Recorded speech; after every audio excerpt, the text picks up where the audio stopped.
Muy bien, bienvenidos entonces a estas últimas clases de este semestre a distancia.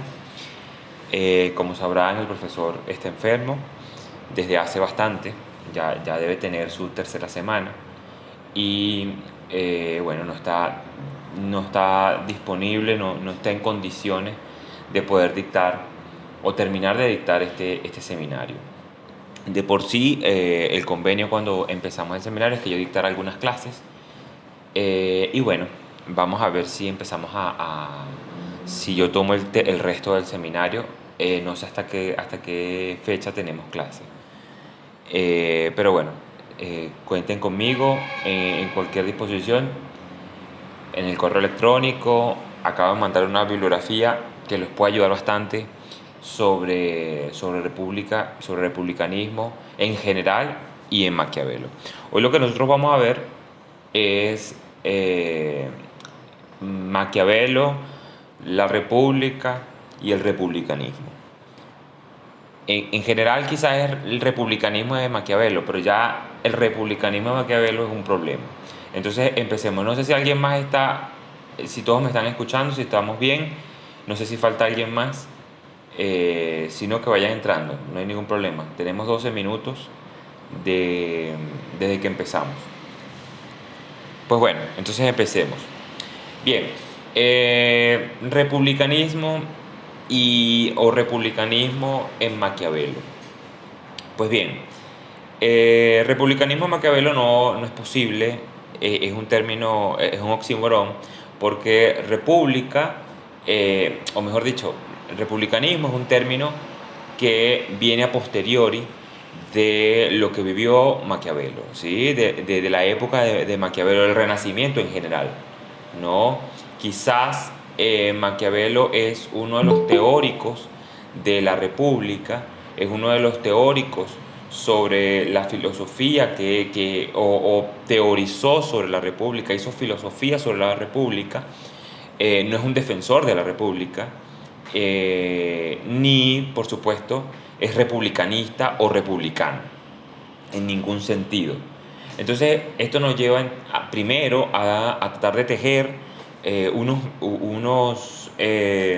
prejuicios sobre lo que entendemos por república, republicanismo y defensa de la república, para poder entrar entonces a Maquiavelo. Entonces, todo lo que tenga republicanismo, Maquiavelo, republicanismo o el republicanismo de Maquiavelo es un anacronismo, está fuera de orden en todo sentido. Republicanismo es un término posterior del siglo XX, quizás segunda parte del siglo XX, que intenta, además, es un movimiento de varios teóricos, de varios periodistas, de varios intelectuales, que intentan, siendo liberales, intentan tener un piso, intentan tener un fundamento sobre lo que ellos defienden. Entonces, republicanismo está estrechamente ligado al liberalismo. Entonces, esto nos va a llevar, lamentablemente, a correr la arruga, no entrar directamente a Maquiavelo, que lo vamos a hacer.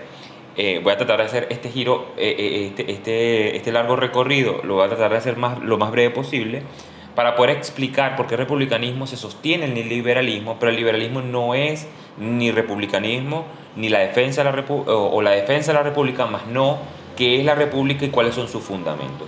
Y esto es esencial, porque si no, no vamos a poder entender hacia dónde o en qué sentido Maquiavelo no solo es innovador, sino que sus planteamientos todavía se sostienen. Entonces, empecemos. ¿Por qué el liberalismo o los liberales del siglo XX se reclaman como republicanos? Están buscando de alguna manera un fundamento, están buscando de alguna manera un antepasado en donde echar raíces, o un antepasado en donde digan que esas raíces son las mismas, que de alguna manera los republicanos son liberales en alguna medida, o es la mutación, la evolución de los republicanos que en el siglo XX o a finales del siglo XIX se convierten en liberales. Evidentemente aparece esta disputa sobre la república y sobre el republicanismo, sobre todo sobre el republicanismo, que son los defensores de la república, ¿no?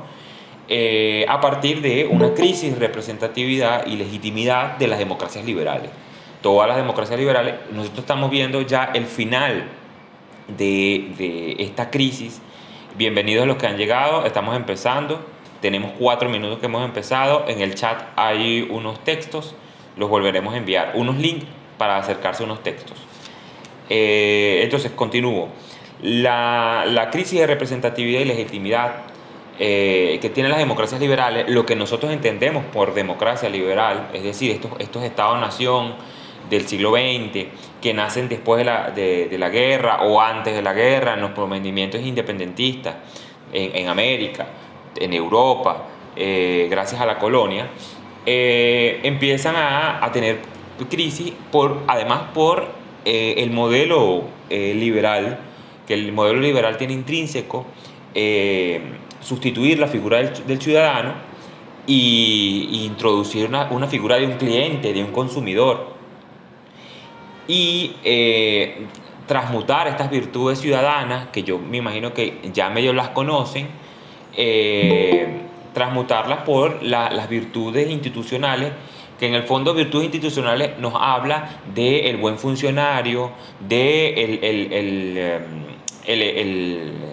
funcionario de un Estado, el funcionario de una burocracia, ¿no? Ya el ciudadano se dejó, la democracia liberal terminó llevando al ciudadano en su rol de ser propietario, en su rol de defender las libertades individuales, terminó convirtiéndose en un funcionario del Estado, alguien que vive y solo trabaja y solo tiene sentido si hay una burocracia en donde trabajar. Este cuento parece que no es tan extraño para nosotros, y en donde no hay vida si no hay proyecto de nación o proyecto político. Entonces, este fue el primer gran problema que movió a los liberales a buscar por qué demonios ellos de alguna manera ofrecían algo más que sus eternos rivales, que en el fondo no son rivales, sino son más que hermanos, que eran los comunistas o esta tendencia de izquierda socialista. Entonces, de alguna manera, esta primera crisis o este primer elemento de la crisis empuja a esta gente liberal a buscar, a reclamarse como republicanos, o a defender una república, el republicanismo. Ya vamos a explicar qué es liberalismo en sentido estricto para no tener palabras que puedan significar muchas cosas. Ya vamos a definir esto. No se me... Entonces, si hay alguna pregunta, alguna duda, algún comentario, tienen toda la posibilidad, me interrumpen y conversamos, no hay ningún problema. O por el chat, como a ustedes mejor les parezca. El segundo punto de la crisis, estoy empezando por el final, ¿no? La crisis del liberalismo, de estas democracias liberales, los empuja a defender a la república. La primera es entonces esta crisis de representatividad, de legitimidad, se deslegitiman todas las democracias liberales. Y el segundo punto es que hay la teoría liberal contemporánea no solo redujo la dinámica del ciudadano o la ciudadanía, no solo a una lógica de mercantil, a una lógica economicista, en el sentido de que solo un ciudadano, solo alguien se mueve porque quiere dinero, quiere ganar algo y no quiere perder algo, ¿no? Y empezaron a divorciar las libertades individuales, mostrando o superponiéndolas por unas libertades públicas. Solo el ciudadano tenía derecho a algunas cosas que el sistema permitía, el sistema liberal permitía, y en el fondo fueron sacrificando la libertad individual. Y este principio era normativo. Una de las cosas que el liberalismo o los liberales tienen es que van a confundir ley con norma. Esto es muy importante, ya lo explicaremos, sobre todo en Maquiavelo se va a ver más claro. Ley con norma o contrato con norma. Esta normatividad, este contractualismo fuerte que tienen los liberales, van a terminar reduciendo una de las cosas fundamentales de la república, más no el republicanismo, que que la república no tiene y que los liberales siempre van a enfocar. Entonces, por estas dos razones fundamentales en el siglo XX, existe un republicanismo, nace un movimiento republicanista, o sea, una defensa de la república, pero además para ellos tomárselo como propio, ¿no? Para tomárselo como antepasado, como antecedente. Nosotros los liberales, las democracias liberales del siglo XX, de la segunda mitad del siglo XX, somos republicanas. Venimos de allí, hemos evolucionado, ¿no? Es como un Pokémon que evolucionó y entonces la fase anterior del Pokémon, ¿no? La evolución del Pokémon son los liberales, pero ellos eran republicanos al principio. Este comentario que me hace Adriana, ¿verdad? Es una pregunta, déjeme abrirlo. Adriana, esto usted tiene que saber que yo siempre voy a dejar bombas estridentes. El que ha estado en mi clase sabrá, porque yo dejo veneno y después lo voy recogiendo. Entonces, más adelante lo voy a, lo voy a matizar y voy a explicar por qué los liberales, más que enemigos, son hermanos de... Usted puso comunista y socialista. Los comunistas y los socialistas son dos cosas distintas también. Lamentablemente los comunistas ni los socialistas se dividen. Pero bueno, ya eso es otro problema. Pero son tres cosas completamente distintas, pero vienen de la misma casta. El presidente de Polonia hace un año, hace 2 años, dijo: ¿cuál es la diferencia entre un liberal y un comunista? Que el liberal tiene un título de la universidad, que estudió el liberal, pero son lo mismo. Bueno, ya explicaré por qué eso es así y cuáles son las matices. Si vuelve a escuchar otra cosa estridente así, no hay problema. Haga el comentario que yo se lo comentaré y le explicaré más adelante. Sigo. Entonces, si la tradición liberal del siglo XX absorbió, abrevió, simplificó a la tradición republicana, no lo hizo con la intención de tomar fuerza, de tomar sustancia, de tomar de alguna manera energía de lo que ellos ya eran, porque efectivamente ellos se estaban desintegrando, porque efectivamente ese modelo ya estaba en alguna medida perdiéndose. En algún sentido, finales de los 90, el liberalismo empieza a resquebrajar y aparece otra cosa. Ya lo explicaremos más adelante.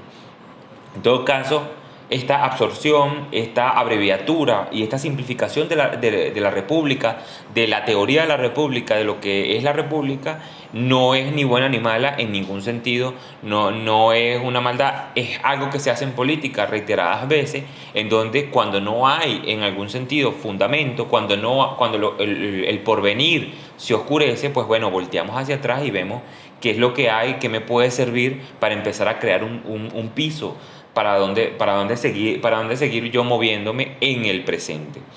De alguna manera esto hace entonces que creamos que, y este es el punto que yo quiero desmitificar, este es el punto que yo quiero abrir, profanar si se quiere, es que la república no es liberal, no son sinónimos en ninguno de los sentidos. El liberalismo es una cosa y la república es otra. Y el republicanismo está, por supuesto que sí, conectado, unido, casado con los liberales, porque fueron los liberales los que lo crearon, pero no por eso todos los teóricos de la república, no todos los que han filosofado sobre la república son republicanistas o siguen el republicanismo o son de esa corriente. Maquiavelo no se reclama a sí mismo republicanista o que sigue el republicanismo, ni Spinoza, que también va a filosofar sobre la república. Cuidado con esto, y que son de esta misma época renacentista y barroca. Entonces, esto es esencial porque necesito que, si no, no vamos a entender lo que viene a continuación. Pero esto es fundamental que podamos separar entonces la república, que es lo que defiende, que es lo que filosofa Maquiavelo, que es lo que da sustento, fundamentos Maquiavelo, que además es básicamente la semilla que hace que Maquiavelo filosofe, ¿no? El motor que Maquiavelo hace que filosofe o que escriba sus obras, y el republicanismo que está en el siglo XX y que es liberal. A ver, bueno, ya dije, este normativismo contractualista que es completamente antagónico a lo que la República propone, porque la República, sobre todo la renacentista y sobre todo la de Maquiavelo, propone una controversia civil y apoya el conflicto interno de la República, que siempre es civil. Cuidado con esto, aquí estoy dejando dos grandes puntos esenciales para lo que va a definir, para lo que se va a definir como república. Controversia civil y conflicto. Conflicto interno. Conflicto no es guerra civil. Conflicto interno, conflicto civil interno, si se quiere, no es guerra civil. Cuidado. Estos dos elementos son completamente republicanos, son la esencia de la república. Sin estos dos elementos no hay de ninguna manera república en el Renacimiento o en la concepción de Maquiavelo, como ustedes quieran, como mejor ustedes quieran verlo. El normativismo contractualista del liberalismo niega estas dos cosas, se opone completamente, las neutraliza, y por lo tanto entonces aquí hay un problema antagónico. Por eso decíamos que, que absorbió la república, pero no la tomó en su sentido estricto. No, esencialmente un liberal lo que entiende por república no es lo mismo que lo que vamos a estudiar hoy. Como ya dije, las libertades, todas las libertades que ofrece la república las dividió por una lógica economicista, en el sentido de que el deseo solo se puede medir en la medida en que es económico, en que quiere una ventaja o quiere una ganancia, no estrictamente economicista, cuando el deseo no es en esa medida. En ese sentido, la psicología, la teoría del alma que hay en la república no es la teoría del alma que hay en el liberalismo. Hay una larga brecha. Hay una larga brecha y de alguna manera por eso simplificó el republicanismo el liberal simplificó la teoría de la república, y finalmente las instituciones no son en ningún sentido las mismas como cuerpos colegiados que dividen el poder en la república. No es lo mismo que las instituciones que hay en las democracias liberales, que son básicamente gasolina para el mismo sistema, y es de alguna manera la forma en que el Estado puede personalizarse, que es en las instituciones, los ministerios, el ejército, la policía, las escuelas, todo esto que son instituciones del Estado, no de ninguna manera será lo mismo para la República. Muy bien, expliquemos liberalismo y así entonces pasamos directamente a lo que nos conlleva hoy. A ver, pregunta. Intenté leerla cuando aparecía. Excúseme. Voy al chat. Mi computadora está un poquito lenta. Ya vamos para allá. Ajá. Antes del siglo XX no existía republicanismo. Buena pregunta. Yo no sé si antes del siglo XX existen teóricos que reclamen para sí que son repúblicas, que son republicanos o que defienden el republicanismo. Lo que quiero dejar claro es que en el Renacimiento la teoría de la república no se reclama ni defensora de la república ni republicanista o republicanismo, ¿sí? Eso es lo que quiero que se quede claro. Yo no sé si en el siglo XX me cuesta pensar que en el siglo XX hay alguien que se reclame republicano, porque el debate va en otro sentido y en otra dimensión. Además está la teoría fuerte del Estado. Ya veremos que república y Estado en algún sentido convergen y en algún otro no. Al menos en Maquiavelo hay también sus diferencias, pero de alguna manera me parece, te diría para no comprometerme, y ya estoy siendo demasiado sensible y débil. A ver, para no comprometerme o para no decirlo, quizás con un 90% de probabilidad, que no exista en el siglo XX alguien, en el siglo XIX, alguien que se reclame republicano. ¿sí? Creo que es un debate más posterior. Republicanismo, no la defensa y defensa de de la república.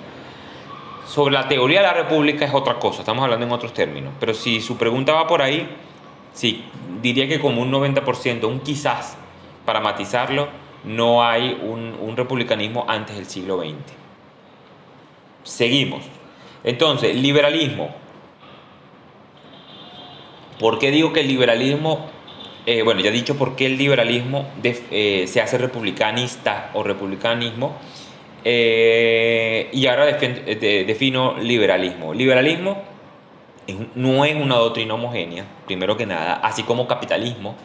Lamentable es que este mundo nadie tenga dos dedos de frente ni nadie lea. Hay tanta gente mediocre en todos lados. Liberalismo no es una doctrina homogénea, es un conjunto de autores que defienden en algún sentido una misma idea o una idea similar, que se puede dividir en dos. Primero la política y luego la economicista. El liberalismo se puede definir en dos sentidos, político y economicista. Es, en el sentido político, la idea de el individuo, el ciudadano, como quien le da vida a lo social y por lo tanto la libertad es su motor, y la teoría del Estado mínimo. Eso es, en el sentido político, liberalismo. Por eso defiende la libertad. Cuidado que esto también se va a tratar de unir como derecha, ¿no? Como ser vinculado a la derecha. El que quiera saber qué es derecha y qué es de izquierda, pues bueno, hay un libro maravilloso de Gustavo Bueno que se llama El mito de la derecha y el mito de la izquierda. Vaya y léalo. Ahí está, hay una historia de por qué no existe la derecha ni por qué existe la izquierda. Son dos términos completamente vacíos en donde no dice absolutamente nada, a pesar de que los periodistas estén convencidos de que están diciendo algo con algún sentido o con algún tipo de conocimiento, algún tipo de idea. Este movimiento nace podemos registrar algún tipo de inicio, de origen en el liberalismo con Locke. Antes de Locke no hay liberalismo. ¿Sí? Ahí empieza a mascullarse, como ya he dicho, como no es una doctrina homogénea, por lo tanto, es una doctrina que muchos autores van filosofando sobre lo mismo, y quien hace el recorrido y quien hace la síntesis de todas las ideas es el que se llama liberal o liberalista, como quieran decirle. Pero el autor, de alguna manera, fue dando el germen de esa corriente. Locke, Montesquieu, Kant, Smith,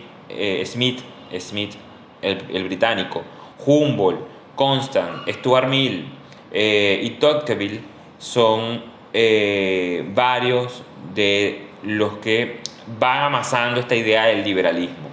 Entre más pasa el tiempo, más se registran y más se autoproclaman dentro de esa corriente. Entre más lejos se pase usted al tiempo, entre más vaya al origen, menos va a conseguir el término. En lo político, ya he dicho estos dos elementos. En lo económico, pues bueno, evidentemente es una economía de mercado libre. Cuidado, que esto es un término fundamental y no se entiende. Una economía de mercado es una cosa, otra muy diferente es una economía de libre mercado. Dos completamente diferentes. Por más que parezca que uno tiene los mismos términos que el segundo, estamos hablando de dos cosas completamente. Cuando hay una economía de mercado, hay unas reglas de juego que las tiene una institución, que las lleva una institución, y de alguna manera hay un control. ¿Sí? Una economía de libre mercado no hay ningún tipo de institución. El juego lo ponen quienes están intercambiando mercancías. Economía de mercado, economía de libre mercado. Dos cosas distintas. El liberalismo va a proponer la segunda, economía de libre mercado. Eso es lo que se llamará capitalismo en algún sentido, y que murió, paja sus restos, en el 1928, cuando el mundo se da cuenta que una economía de libre mercado no puede funcionar, es una locura, porque termina en monopolio y termina en miseria. La crisis, el crack del 29, lo que termina siendo es el funeral del capitalismo, que es liberal completamente en todo sentido estricto, que es una economía de libre mercado. Sin economía de libre mercado no existe capitalismo en ningún sentido. Por eso nosotros no estamos en una fase capitalista en ningún sentido. Si hay una institución que regula el mercado, pues no hay capitalismo en su sentido estricto. Tenemos otra cosa. Estas son las dos cosas que defiende el liberalismo, y de alguna manera una cosa se antepone a la otra cada vez que pasa el tiempo. El liberalismo, por eso es muy marxista el liberalismo en un sentido, porque quiere suprimir el deseo humano por un deseo económico, quiere suprimir la acción social, cultural, política, a una acción económica, con la lógica de la acción económica. Y esto lamentablemente es lo que ha llevado a los liberales a perderse en el camino, a no poder comprender lo político. Una de las grandes crisis que tenemos hoy en el mundo es precisamente por esto, y el no poder comprender que el deseo es mucho más que la economía, o es mucho más que cómo opera la economía. Entonces, esta doctrina liberal no es homogénea, como ya he dicho, pero esto es lo que yo entiendo, al menos como liberalismo, y es lo que vamos a separar del republicanismo. Por lo tanto, el republicanismo no hay una doctrina economicista. El economicismo nace justamente en el siglo XIX, y, y menos una teoría del mercado libre, ¿no? ¿Se entiende hasta acá? ¿Alguna pregunta, alguna duda, algún comentario? Abro los micrófonos.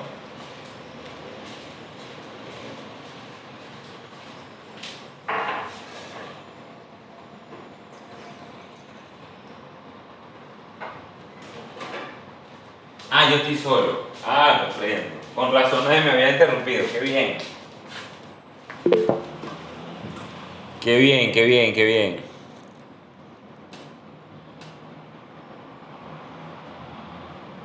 Aparicio, cuénteme. ¿Tiene alguna duda? Nadie, ningún feedback. Sé, todavía no la conozco yo. Bueno, empecemos, no importa. Ahora sí, como ya hemos separado las dos cosas, entonces sí podemos hablar de la República. Ajá.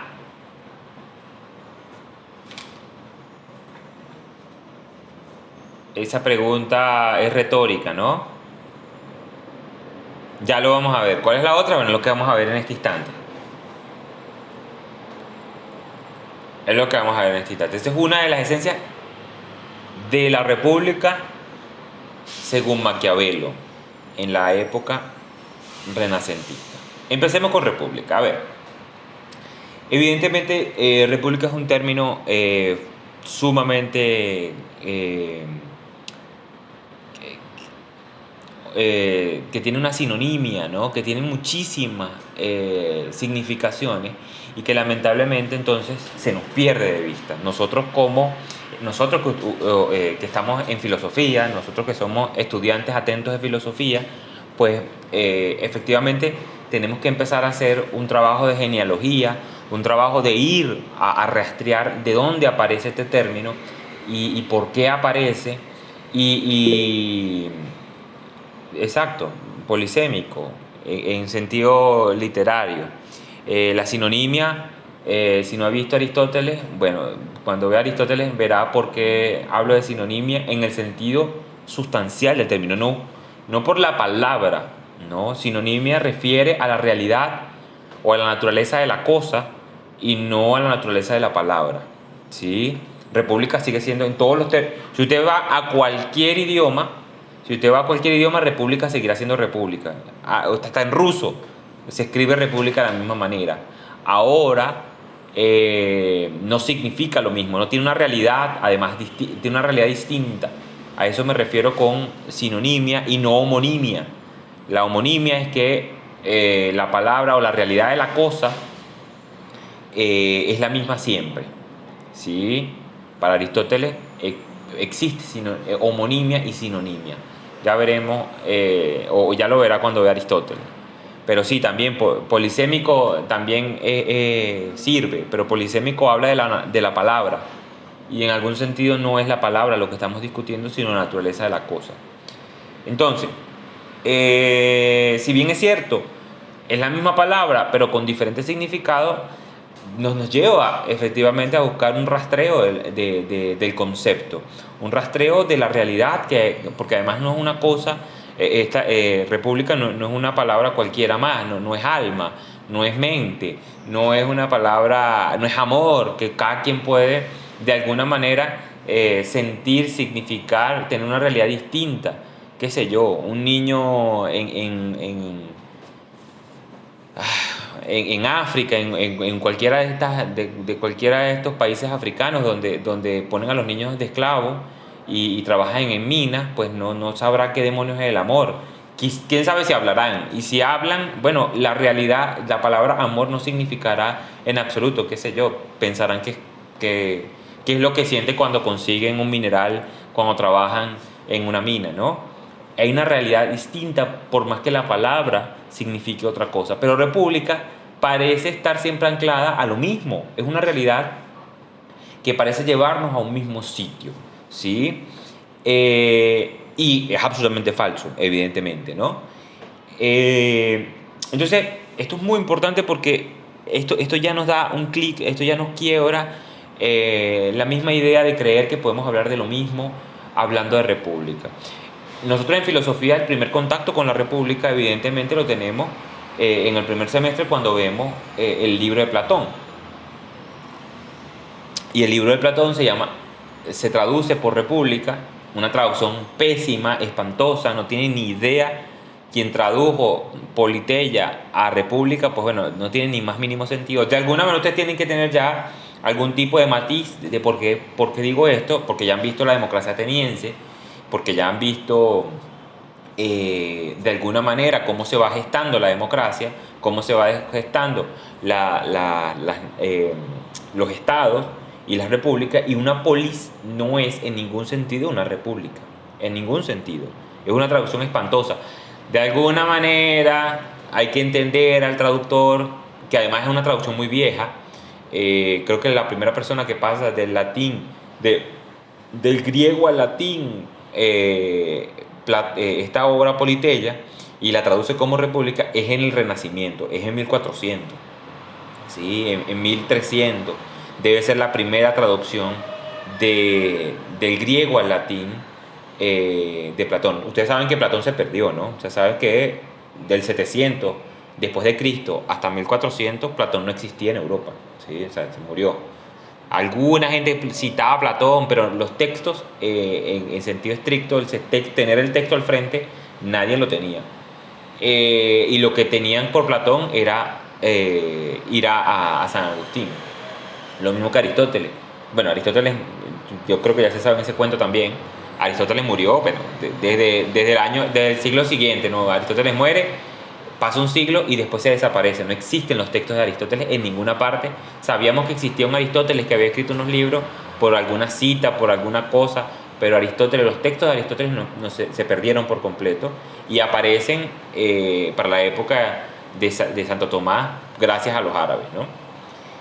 Bien, república no es en ningún sentido politeia o polis, porque las polis de alguna manera una estructura, un orden político muy pequeño. La polis hoy sería lo que hoy es una federación, ¿no? Una circunscripción pequeña, autónoma en el registro político, en el registro normativo o de leyes, jurídico, y autónoma en el sentido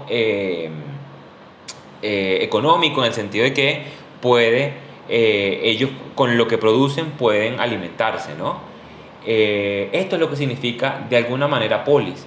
República es algo mucho más grande, no solo a nivel territorial, no solo a nivel administrativo, sino a nivel sustancial, a nivel, otra vez, la sinonimia del concepto. Entonces, república podríamos emparentarlo como una palabra que habla de la naturaleza del Estado. Escuchen lo que estoy hablando, naturaleza del Estado. Y no importa cómo se administre, sea una monarquía, sea una aristocracia o sea una democracia, sigue hablando de una realidad. Si nos ponemos quisquillosos y nos ponemos metafísicos, como en filosofía de la praxis hacemos, tendremos que descomponer efectivamente la palabra república, res y pública. Y cuando se habla de res, es de cosa, la cosa pública. Estamos hablando de otra cosa, ¿sí? Porque es un término además latino, no es un término en ningún sentido es un término griego. No existe en la mentalidad griega una república. Eh, entonces, república como cosa pública, como realidad pública, como la realidad pública, como la realidad de los asuntos públicos. Eh, Siempre se opone a lo privado. Esto también me imagino con el transcurso del seminario, ustedes lo han trabajado, esta distinción entre público y privado, porque si no hay público y privado, no puede existir en ningún sentido eh, eh, la política o lo republicano o el Estado, como ustedes quieran llamarlo, y tengo cámara. Y, y de alguna manera habla de la cosa pública, pero cosa en el sentido filosófico del término, en la realidad que habla de cosa, pues significa cosa limitada, primero que nada, ¿no? Vayamos a los trascendentales, ¿no? Uno, bueno, cosa, uno, bueno, cosa, algo, me está faltando alguien más de los trascendentales medievales. ¿Quién me ayuda? Uno, bueno, cosa, y verdadero, evidentemente, y verdadero. Entonces, pero esto no nos reduce lo que es la política, porque no nos reduce lo que es la cosa en lo público. Cuidado con esto, ¿no? En algún sentido, cosa es algo que se piensa, es algo que tiene una realidad pensada. Por lo tanto, hay una conciencia de aquello. Lo que nos habla de alguna manera cuando decimos que algo es cosa, no, fíjense que digo algo. Cuando digo que algo es cosa, le estoy dando una realidad no solo a nivel material, no solo a nivel espacial, o sea, que tiene un tiempo y un espacio, sino también tiene una conciencia en la medida en que me sujeta, en la medida en que yo estoy conectado con aquella cosa. Eh, entonces, epistemológicamente hablando, hay una conciencia y por lo tanto hay una teoría de aquello. No podemos hablar de cosas si no la conocemos. Por ejemplo, en algún sentido, o en el sentido metafísico, cuando hablamos del agujero negro, lo conocemos por su diferencia, no lo conocemos por lo que él es. Si nos vamos al sentido estricto, el agujero negro, que le decimos agujero negro porque es una cosa negra que no sabemos qué está pasando, no sabemos qué es, se traga todo hasta la luz y por lo tanto no tenemos ni idea qué está pasando ahí, es un algo, no es una cosa. Todavía no tenemos en sentido estricto las categorías, los pensamientos, la conciencia de qué es aquello.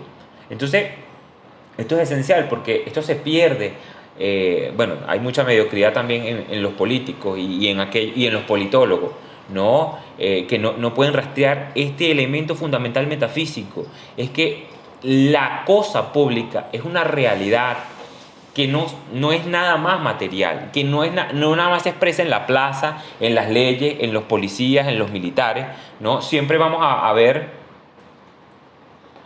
¿no? Las personas que son que no han madurado todavía, podríamos decirlo así. Las personas que aún no han madurado ven las cosas cuando éstas se les agudizan, cuando éstas se abalanzan sobre nosotros. Pero hay cosas más sutiles, ¿no? Nosotros vemos el amor de nuestra madre cuando nos pega un chancletazo, pero hay cosas más sutiles que nuestra madre hace que manifiestan, que nos dan señales de que nos ama, ¿sí? Más allá de los chancletazos que educan, ¿no? Y que corrigen. Pero igual manera con el Estado y con la cosa pública. La cosa pública se manifiesta, nos da miles de señales, pero nosotros vemos nada más las que se manifiestan de manera más intensa, por poner un término. Qué sé yo, cuando vemos a un militar apuntándonos, ¿no? O matraqueándonos, pidiéndonos para refresco. O cuando vemos un ministerio, o cuando tenemos la cédula, aquí está el Estado. o aquí está la república, como ustedes quieran decirle.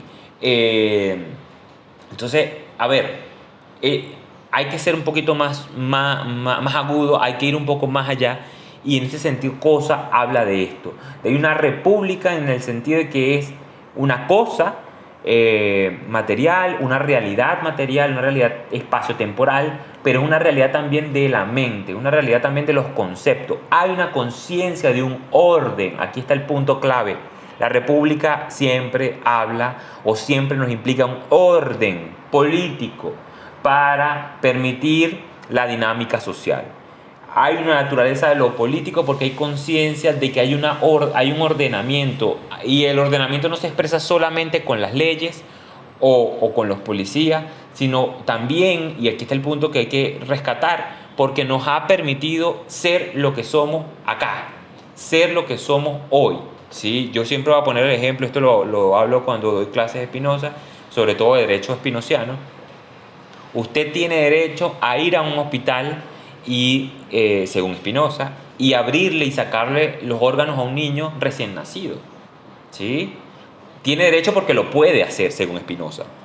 No, ese es el derecho natural. El derecho civil, y aquí es donde entra la república, no permite eso. ¿Por qué no lo permite? Porque usted lo puede hacer. El problema es que usted va a tener que acarrear con las consecuencias.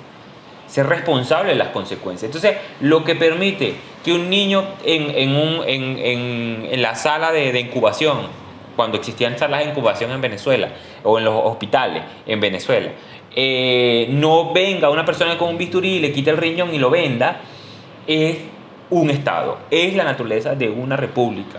Es una cosa que es de conciencia, que no solo se expresa por los efectos que puede causar, sino también expresa el orden interno que permite que los ciudadanos crezcan. Entonces usted tiene 2 riñones, o usted tiene el hígado, o tiene el corazón, porque no vino alguien cuando usted era indefenso, cuando usted no se podía defender, cuando no tenía a su mamá al lado, y lo abrió y lo sacó, y le sacó el corazón. Fíjense que esto es muy importante, porque no podemos ver a la república o a la naturaleza de lo político o a la naturaleza del Estado solamente por sus efectos negativos. Entonces, esto es o por sus efectos más dañinos, o por sus efectos, por la espada, diría Hobbes. El Estado solo se expresa cuando te pone la espada en el cuello y te dice no hagas esto. No, pero también habla, ¿qué sería el contractualismo de Hobbes, Orlando? Lo que estoy diciendo. Sí, no solo, lo que quiero que quede claro es que no solo es lo que Hobbes implica, ¿no? El Estado no solo se manifiesta en la espada, en el contractualismo de Hobbes, sí, exacto, ¿no? En ponerte la espada para que sigas, para que obedezcas la ley. Sí, cuidado con esto. También hay una conciencia del orden político, una conciencia del orden natural de los deseos, del desarrollo de los ciudadanos, del desarrollo de los hombres al natural, cuidado con esto, ¿no? Del desarrollo que permite que a usted no le saquen los órganos cuando nace, ¿sí? Que a su mamá, que está absolutamente sedada, que tiene un gran problema cuando pare, no la ceden y ustedes se lleven al bebé y lo lleven a usted cuando era bebé y se lo pusieran a otra familia. Por más que pensemos que somos de otra familia, no es así tampoco. ¿Sí? Hay un ordenamiento, y esto es fundamental. Tenemos que comprender que la cosa pública tiene una realidad. La cosa pública es una realidad de mente o de concepto que permite que se desarrollen, que permite que la dinámica social, que la dinámica de los hombres se mueva, se desarrolle. Y precisamente si estuviéramos en un lugar donde no hay república, como efectivamente existe en este planeta Tierra, pues bueno, usted puede ser un niño y se lo quitan a su mamá, le quitan los órganos, o lo ponen a trabajar en una mina de oro, en una mina, y a sacar coltán, y usted no sabe ni siquiera cómo se llama. Cuidado, porque esto es muy importante. Hay un ordenamiento que permite, que posibilita la vida humana, y es el Estado o la república, la cosa pública. Ahora, la cosa pública, como ya he dicho, no es el Estado en el sentido de instituciones que permiten un ordenamiento político. ¿Y quién gobierna ese ordenamiento político? Fíjense, está la república, cómo se lleva el Estado, cómo es el Estado, cuál es la naturaleza del Estado, ¿no? y está cómo administrar el Estado. El segundo es como una camisa del primero, una ropa del primero, cómo se viste el primero. Ya he dicho que se puede administrar el Estado de manera monárquica, de manera aristocrática o de manera democrática. Pero no importa qué camisa le ponga, siempre habrá una naturaleza de la cosa pública, de la realidad pública, de lo que permite que la sociedad se desarrolle. ¿Sí? Porque da las normas más fundamentales, porque permite que exista dentro de cada hombre un ordenamiento, un orden individual que evita, que pone el muro para que exista un derecho civil y para que exista un derecho además natural que lo permita, que lo posibilite. ¿Qué estoy diciendo? Básicamente estoy diciendo que aquello que se puede hacer no se haga. ¿Qué es aquello que se puede hacer? Que usted cuando esté en indefenso le quiten un órgano, por ejemplo. Entonces, cuidado porque esto es esencial. Pero la república, ¿por qué no decimos Estado y no república? Bueno, el Estado es por lo que está. La palabra misma lo dice, ¿verdad? El Estado es aquel orden que siempre va a estar. ¿Sí? Quien tiene la capacidad de imponer un orden es Estado. Su mamá es el Estado en su casa, porque ella pone el orden, ¿sí? Ella lo pone, por más que pueda existir alguien más que quiera poner un orden, el que termina estableciéndose, el que termina siguiéndose es aquel. Pero la república tiene una dimensión, una cualidad distinta al Estado, porque nos va a implicar o va a englobar dos cosas fundamentales: libertad, ¿sí? Y orden, o seguridad, como lo quieran poner.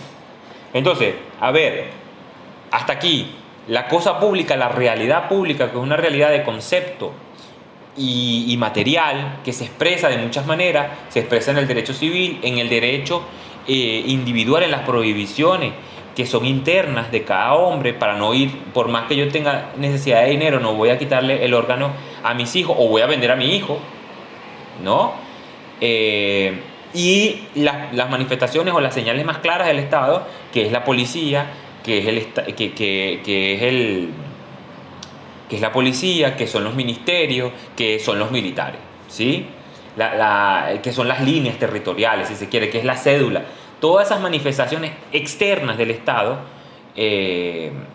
dan cuenta de un orden, dan señales de un orden, pero más fundamental y más importante es cómo se da ese orden en el sentido interno, de cómo el hombre es consciente de que hay ese orden y que ese orden es lo que permite que las cosas se den.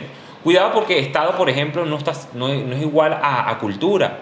No porque usted sea de un Estado significa que culturalmente siga siendo lo mismo. Si usted se pone a ver y nos ponemos fastidiosos, pues bueno, cualquier Estado del sur de Estados Unidos no se parece en absoluto a alguien que vive en California o a alguien que vive en Nueva York.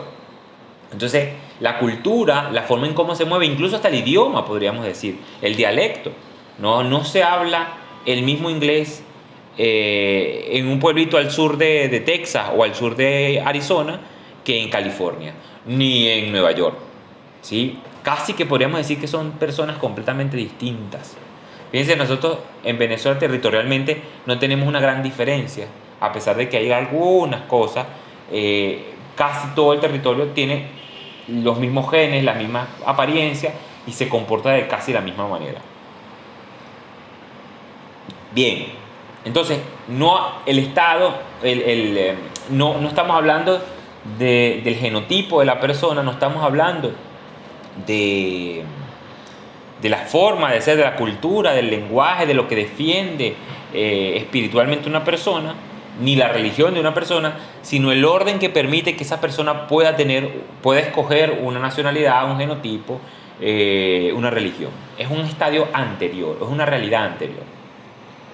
Bien, entonces, hemos dicho que la naturaleza del Estado es aquel que puede, es aquella realidad que puede establecer un orden y lo puede imponer cualquier tipo de orden. De alguna manera, en el arco minero de Venezuela, pues bueno, hay, no sé si saben esa historia, hay 3 niñitos de 12, 13 años que tienen un pocote de pistolas, un pocote de armas y a la fuerza de la fuerza controlan una mina de oro y ellos son los dueños de eso. Entonces ellos le piden a la gente que saquen oro y que de lo que sacaron la mitad se divide para ellos, que son los dueños, y la mitad para el que lo saca, para el minero artesanal. Eso es un Estado. ¿Sí? Han puesto un orden y se respeta. Y no hay nadie que pueda venir por encima de ellos a eliminarlo. ¿Sí? Por supuesto que sí. Vendrán tres niñitos mayores, tres niñitos más pequeños, con más armas que ellos, con más hombres que ellos, los avasallarán y ellos se convertirán nuevamente en el dueño. Esta forma medieval, esta forma bárbara de pensar un orden es Estado. Ellos son el Estado en el arco minero. Eso nosotros le tenemos otro nombre, ¿verdad? Eso se llama ser PRAN. El PRAN, de alguna manera, es el Estado en esa mina. ¿Por qué hay una diferencia entre el Estado y la República? Porque la República hay una cualidad fundamental que, como ya he dicho, es la libertad. También será la igualdad, o la libertad siempre implica una igualdad y una seguridad. Es decir, no puede haber un PRAN. Una república se caracteriza porque no existen planes, porque no existe alguien que pueda imponer el orden por encima del orden establecido, por encima de las instituciones que ya existen en la república. Entonces, por eso se le llama de paraestado. No es paraestado, no paramilitar. No es un paramilitar, es un militar que pone orden en un sitio estratégico, por lo tanto es el Estado. Lo que demuestra un paramilitar, lo que significa es que ese Estado es muy débil y que alguien está tomando las veces de él. Alguien está tomando ese espacio que está dejando vacío y que de por sí él está imponiendo un orden que además se respeta, que además se obedece. Muy bien, entonces, hablemos de Maquiavelo y hablemos de la República. A ver, y además he hablado ahora de la cosa pública en la medida en que es cosa pública, como institución, como realidad, como aquel que puede poner un orden, sea un Estado, sea un rey, sea un ejército, sea un capitán. Fíjense, nosotros vivimos muchísimo tiempo en Venezuela como capitanía general, era porque era un capitán el que gobernaba Venezuela, el que ponía el orden en la mayoría de las provincias en Venezuela. Hablemos también del otro lado. Hay unos ciudadanos, hay una realidad social. No existe Estado sin realidad social. Esto es absolutamente básico. En donde hay una población, a donde hay una ciudadanía. Que esta ciudadanía además, o bueno, ciudadanía, toda república implica ciudadano. Todo Estado implica un súbdito. ¿Sí? Aquí está claramente la idea de que el ciudadano tiene una actividad, una agencia, y el súbdito es paciente siempre, ¿no? Entonces, la República tiene ciudadanos que se están desarrollando. Ahí es donde aparece la idea de sociedad civil, aunque es un término que se va a usar en el siglo XIX, ya es un término que los republicanos o los que teorizaron sobre la República habían puesto en la mesa, y es todo aquello que los hombres que no eran ni militares ni eclesiásticos ni formaban parte de la iglesia, ¿no? Eclesiástico es, ya lo he dicho varias veces, es una formación de claustro, es una formación jerárquica de obediencia. Todo aquel que es eclesiástico tiene que seguir normas y tiene que seguir leyes y tiene que seguir una cadena de mando. Esto es eclesiástico, ¿no? Los sacerdotes, los seminaristas tienen una formación eclesiástica porque siguen, de alguna manera, solo se forman en un claustro, encerrados en un lugar, y siguen órdenes de manera ciega, no hay deliberación allí. Los militares son una formación eclesiástica, porque siguen órdenes, porque hay una cadena de mando y porque se forman en un claustro, encerrados en un sitio. ¿Sí? De alguna manera, estos son dos elementos fundamentales de dos tipos de individuos dentro de la República. Lo civil es aquel que no sigue cadenas de mando y que es libre, que es igual, que delibera, que se pregunta, que interroga, que hace lo que su deseo le pide. Cuando hay una cadena de mando implica que usted tiene que reprimir su deseo. Por eso el sacerdote y el militar o el cabo, el sargento, todos reprimen sus deseos y tienen que seguir el deseo de otro, tienen que seguir la orden de otro. El civil no. ¿sí? ¿Qué es lo civil? Todo aquello que no se ha formado en un claustro. Fíjense que nosotros en la universidad somos la mayor formación de lo civil, porque nosotros efectivamente hay unas órdenes, pero no seguimos órdenes ciegas. Por más que el profesor Machado me diga que dé clases de republicanismo y que dé clases de Maquiavelo, yo lo doy como a mí me dé la gana y lo pongo como a mí mejor me parezca y delibero, doy las razones por las cuales esta clase tiene que ser de esta forma y no de otra. ¿Sí? En este sentido es fundamental entender lo civil. Y en lo civil es donde aparece además la disputa, lo conflictivo. En lo civil es quien da trabajo, el panadero, las instituciones sociales, las instituciones comerciales. Todo esto es la dinámica civil, las señales de lo civil. Todo aquello que vive, todo aquello que permite que la vida sea posible. La división del trabajo no es más que la forma civil de cómo se expresa lo civil, esa sociedad civil, esa forma civil que se opone por esencia a las sociedades eclesiásticas o las sociedades militares, que son la misma cosa, ya lo he dicho, explicado. Entonces, una república, efectivamente, son ciudadanos, hay leyes, hay instituciones y hay una forma, una dinámica, una realidad social que se permite desarrollarse. Esta es la diferencia de la cosa pública a el Estado, en donde solamente prela el orden, en donde solo se manifiesta un orden, casi siempre violento, casi siempre con el uso de la violencia, y que no importa cómo se desarrolle lo civil. De alguna manera hay un equilibrio en lo civil que la República respeta, por eso siempre hay una libertad de seguir no solo sus deseos, no solo desarrollarse como su deseo le manda, sino además una deliberación y una igualdad que implica la libertad, porque usted no puede ser libre si hay alguien por encima de usted. Por lo tanto, en la República no hay soberanía. La pregunta por la soberanía es una pregunta posterior. No hay soberano en la República. No, hay un representante que puede de alguna manera administrar lo público, pero no hay soberano. No hay alguien por encima de la ley. Todo el mundo está por la ley. Este es el detalle esencial de la República. La ley se sigue, se obedece y no hay nadie por encima, ni siquiera el representante más alto de la República puede desviarse de la ley.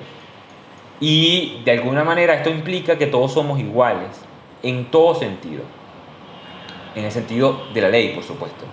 Cuidado con esto. Entonces, vayamos a ver, toda república implica entonces un cuerpo militar, toda república implica un cuerpo civil, o un cuerpo eclesiástico, si quiere, un cuerpo eclesiástico que se divide en militar y religioso, en un cuerpo civil, que ya he dicho que es la legislación, la producción económica, las costumbres, la comunidad espiritual de intereses. Tiene un Senado fundamental, toda república implica un Senado, un lugar en donde se discuten las leyes, en donde se deliberan las leyes, donde se crean las leyes,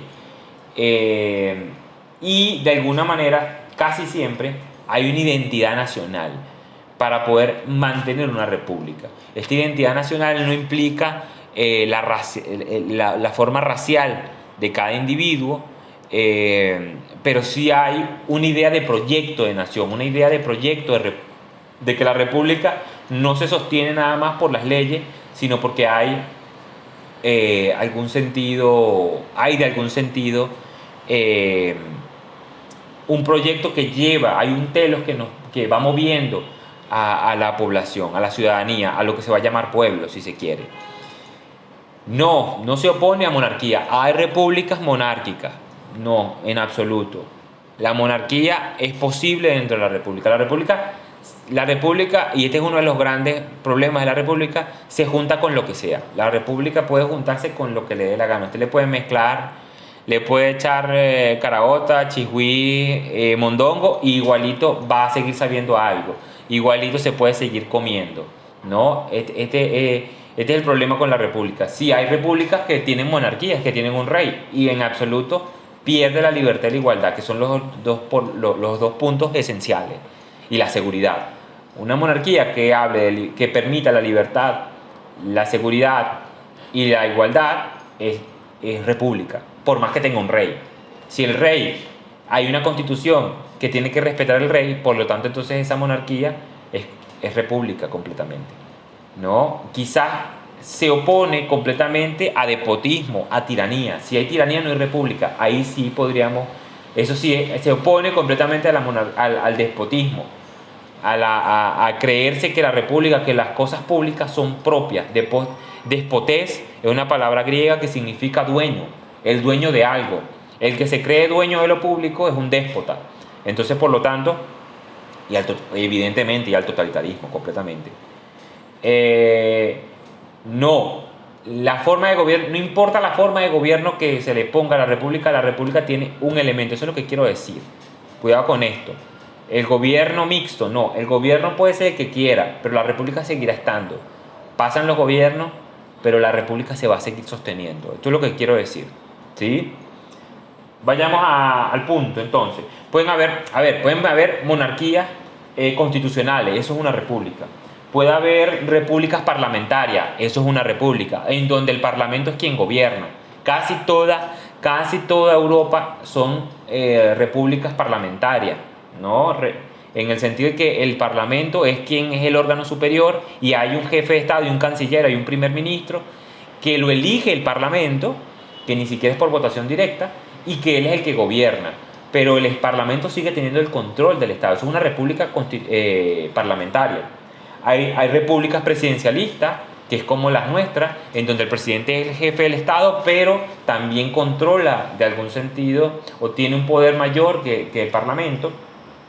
Pero hay muchas maneras, o sea, usted le puede poner el nombre que quiera, seguirá siendo república si sigue respetando esas tres cosas: la libertad, que permita a lo civil, que le dé espacio a lo civil para que lo civil se desarrolle, y finalmente que exista seguridad, que exista un orden establecido para todo y que la gente siga la ley. No el contrato, no obedecer. Cuidado con esto, ya lo veremos en algún sentido. El régimen político que permite estabilidad y equilibrio, ¿no?, entre las fuerzas. ¿Cuáles fuerzas? La fuerza militar, la fuerza eclesiástica y la fuerza civil.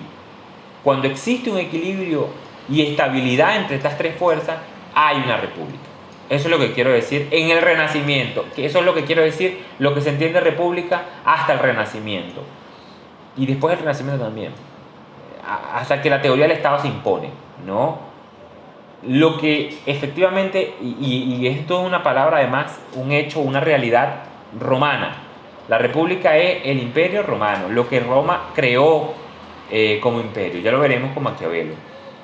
Pero es esta dinámica que permite equilibrio y estabilidad entre las fuerzas. Y es un régimen político que permite un ordenamiento tanto corporal, tanto del cuerpo político. Cuando hablo del cuerpo político hablo de la tierra, cómo se demarcan las tierras, cómo hay propiedades, cómo se defiende el territorio a lo interno y a lo externo, y el régimen, el cuerpo o la realidad espiritual, es decir, la capacidad de que los hombres puedan ser libres y puedan seguir su deseo como mejor les parezca, sin dañar al otro, y donde la ley, que no es un contrato, puede moverlo, dinamizar lo social, dinamizar la sociedad civil. Esto es lo que es la república y se entiende en el sentido romano. Ahora vamos a entenderlo en el sentido de Maquiavelo, ¿sí? A ver,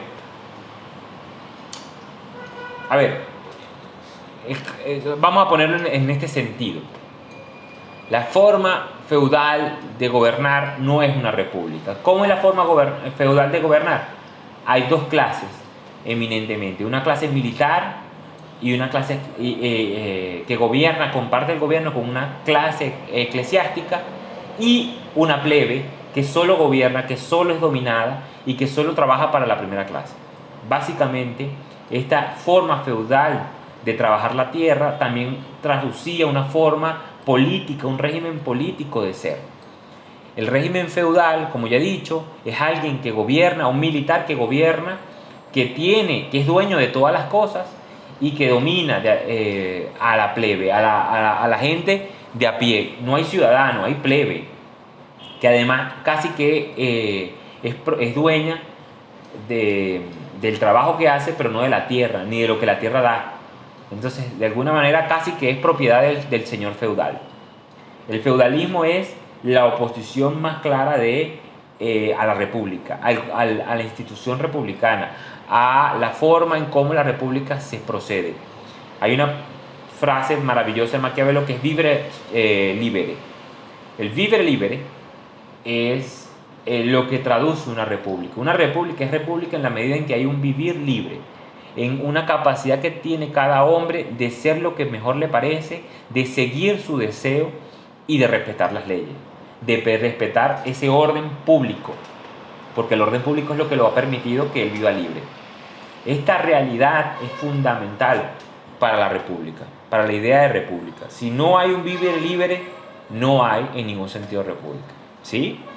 Y el feudalismo es la oposición a ese gobierno feudal en la medida en que solo hay una dinámica social que es tú trabajarle al señor feudal y el señor feudal te gobierna porque sí, porque así lo manda, así es la naturaleza de las cosas, ¿sí? De alguna manera hay una relación depredativa, ¿no? En donde el depredador es el señor feudal y la víctima, la presa, es la plebe que trabaja. En la república no hay depredadores ni presas. Todos son iguales. Es un gobierno entre hermanos. No hay patriarcado, no hay padres. No, el rey no es el padre que te gobierna y que te dice qué es lo que tienes que hacer. Quienes hablan de repúblicas feudales están completamente hablando de quimeras. Muy bien, exactamente, exactamente.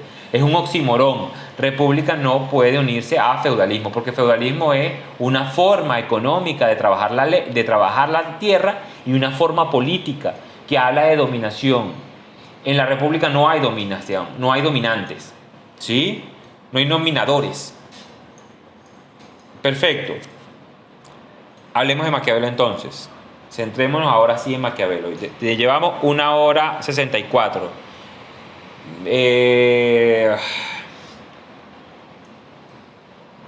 Voy a tratar de ser lo más rápido posible. ¿Hasta qué hora termina este seminario?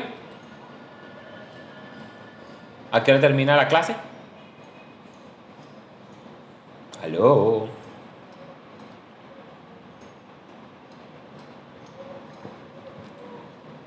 Yo creo que estoy hablando solo. Una maravilla. ¿A qué hora termina la clase? ¿Esta clase? Ok. A las 10. Perfecto. Voy a tratar de ser lo más breve posible. Si no, el miércoles que viene cerramos aquello. Hasta aquí bien, hasta aquí claro, ¿verdad? No, vamos a dejarlo hasta las 10. Está bien. Vamos simplemente a introducir Maquiavelo y la semana que viene hacemos la otra clase de Maquiavelo. No hay problema. Vamos a hacerlo de esta manera.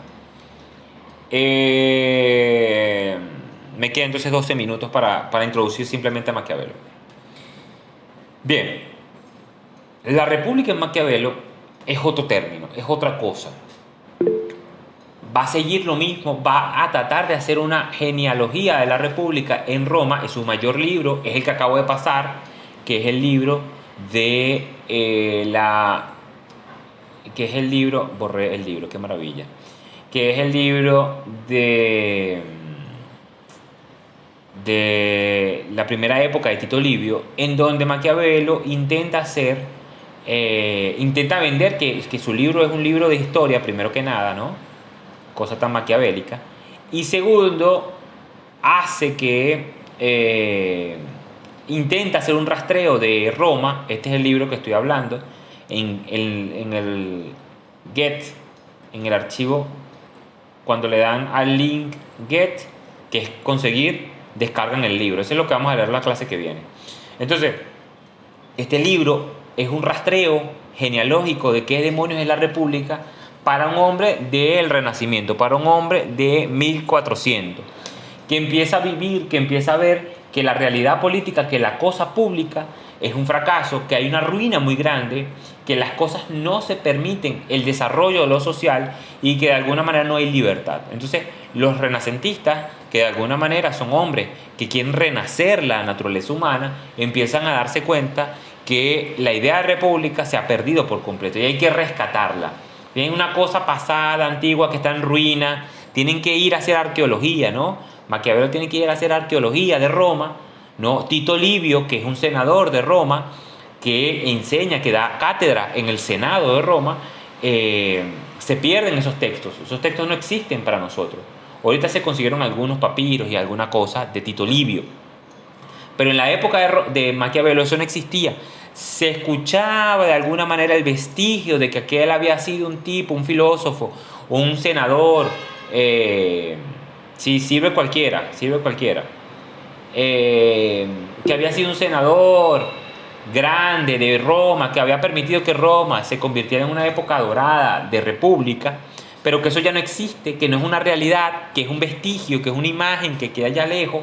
Y Maquiavelo, cuando escribe este texto, que es el texto, la obra capital de Maquiavelo, pone en juego esto. Pero esto no es Tito Livio. Él no está copiando y pegando, no está citando a Tito Livio. Él está creando algo nuevo. Y es esta nueva teoría de la República. Aquí es donde emerge como un manantial, como un chorro de esto de petróleo que salía de la tierra sin ningún taladro que lo explotara. Una fuerza muy grande que viene desde atrás y que permite instituir un concepto que parecía perdido. Que parecía perdido porque, como ya he dicho, la sociedad era feudal, la sociedad se había convertido en otra cosa que no hablaba ni de libertad, ni de dinámica social, sino simplemente de control, de dominio. Entonces, esto es lo que vamos a ver la clase que viene, ¿sí? Esto es lo que vamos a ver la clase que viene. En todo caso, yo lo que quiero separar aquí con Maquiavelo, y con esto vamos a terminar hoy, son tres cosas, ¿no? Los mitos de Maquiavelo, las lecturas de Maquiavelo y el uso político de Maquiavelo. Entonces, fundamental, no voy a indagar en los mitos, por ahí yo tengo un audio, el que lo quiere escuchar puede saber, tengo 19 minutos hablando de los mitos de Maquiavelo, en un proyecto que estoy trabajando que es como un podcast. El que quiera va y lo escucha. Ahí está, hay 19 minutos de los mitos y las lecturas de Maquiavelo. Yo simplemente voy a hacer una síntesis muy breve acá. Y el uso político de Maquiavelo, que es fundamental también entenderlo para poder entrar a Maquiavelo. A ver, Maquiavelo es el padre de la maldad, es el consejero del mal, es quien hace un manual, ¿no? Un manual de reglas de cómo conservar el poder tiránico. Es el que hace la ciencia política como una técnica política, una tecné política de seguir pasos.